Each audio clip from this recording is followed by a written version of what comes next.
السلام عليكم ورحمة الله وبركاته. رمضان مبارك، كل عام وأنتم بخير. meel walba adduunka taafihiisa ka joogteen waa walaashin ubaxiina Muuse oo idin leh kusoo dhawaada channelkeeda. waxaan rabaa ilaa iyo dhowr su'aalood oo la isoo weydiiyay biidnillah intii Ilaahay iga garadsiiyo oo iga haleelsiiyo inaan halkan kaga jawaabo. dhexda suun ma ku xiran karaa iyo xarig markaan dhalo ka bacdi waa xiran kartaa hadaa rabtid, laakiin waxyaabaha aan ka maqlay umulisooyinka wadankan aan la shaqeeyay marar badan waxaa ka mid ahaa macna ma sameynayso in aad dhexda suun ama xarig ku xiratid. maxaa yeelay 9 bilood ayaad calooshaada ilmo ku soo siday, waxaad u baahan tahay 9 bilood oo kaleeto ayaad u baahan tahay in calooshii ay noqoto oo booskeedii ee marka hore ka timid ay ku noqoto. sidaa daraadeed waxay dhaheen macna ma sameynayso. laakiin haddaan aniga caqligayga isticmaalay wadankeenii markay gabadha dhasho caloosha laga riixriixo, Soomaali waxay ku maamaaday nin tuureetaba u seexda ma waayo. wadankan aan ku noolnahay caloosha ayaa la iska soo riixaa dhowr jeer 10 daqiiqo 15 daqiiqo marba caloosha laga soo riixaya ayadoo loogu talagalay in calooshu ilmo galeenku uu dhaqso u soo ururo darteed. sidaa daraadeed hooyooyinkeen waxay heleen tab ah in caloosha ay xarig ama wax ku xirtaan si maaragtay ilmo galeenkii uu u soo ururo wixii qashin ku jirina uu u soo baxo. waxaa laga yaabaa marka in caqligaas waalidkan keeneen, laakiin umulisooyinka halkaana waxayna dhaheen caloosha ayada iskeed u soo ururaysa 9 bilood caloosha fidaysay waxay u baahan tahay 9 bilood oo kaleeto si caloosha u soo yaraato. sidaa daraadeed waqtiisi ayay dhaheen, laakiin annaga wadamadan iska qabow dadka ku nool waxaa noo keenaya in caloosheena soo noqon weydo. waxa weeye cunto badan cunaa, dhaqdhaqaaqeena wuu yar yahay. sidaa daraadeed isma laha waxaan cunno iyo waxaan bixinno. taasaa keenaysa inaan cayilno, inaan maaragtay fariisano, in calooshiina fido. su-aasha labaad ayaa waxay tahay muxuu faa'iido leeyahay in ilmaha xabadka la geliyo, gaar ahaan wadamadan aan anaga ku noolnahay dadka degan oo kaleeto xabadka ayaa loo geliyaa. Sweden xabadka ayaa dadka loo geliyaa ilmaha.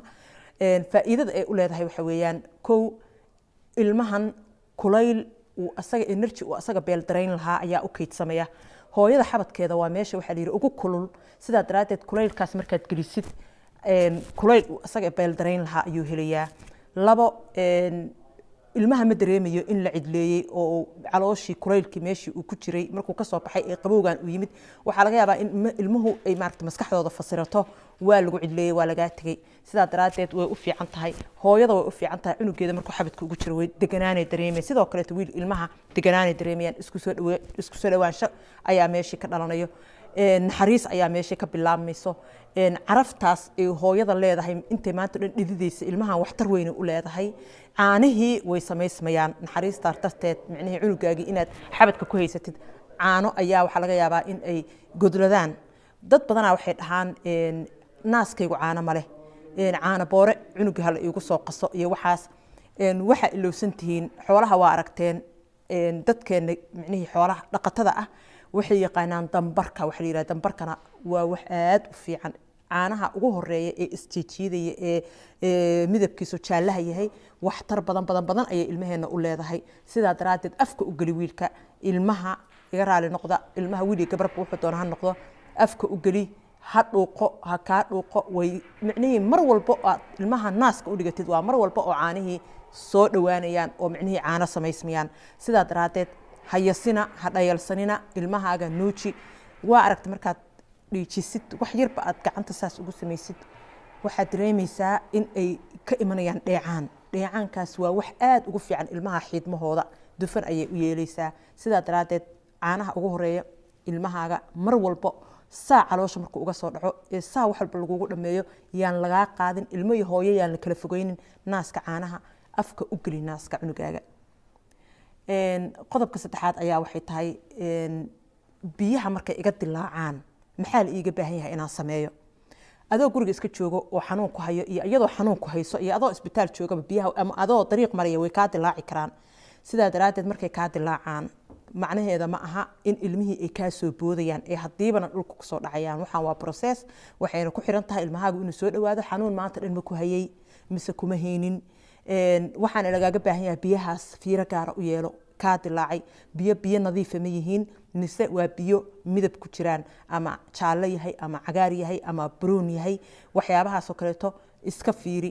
haddii biyahaas midabkooda isbedeleen isbitaalka la xiriir maxaa yeelay waxaa dhici karto cunugii stress intuu caloosha ku qabtay in ay uu kusoo dhexaaray yes way kusoo dhexaaraan okay ilmaha caloosha markay ku jiraan qodobkayga ku xiga weeyaan ilmaha caloosha markay ku jiraan maxay sameeyaan ilmahaas training ayay waxay ku qaataan inay naaska hooyadood si u nuugi lahaayeen waxaa dhacdo inay biyaha ay cabaan oo soo kaadiyaan caloosha dhexdiisa wax maaragtay dhib ahna uma keenayo biyaha way cabayaan way soo kaadinayaan way cabaan way soo kaadinayaan waa iska caadi sidaa daraadeed yes ilmaha caloosha ku jira biyaha way cabaan wayna ku soo kaadin karaan qodobkayga ku sii xiga waxa weeyaan qubayska dad baa marka ilmaha saa u dhalaanba waxay rabaan in hadiibana loo qubeeyo marka muxuu faa'iido leeyahay in hadiibana aan cunugii u qubeeyo faa'iido kuma laha in hadiibana u qubaysid maxaa yeelay qubayska badan ee ilmaha loo qubeeyo jirkooda aad u qalalaa sidaa daraadeed markii aad cunuga dhashid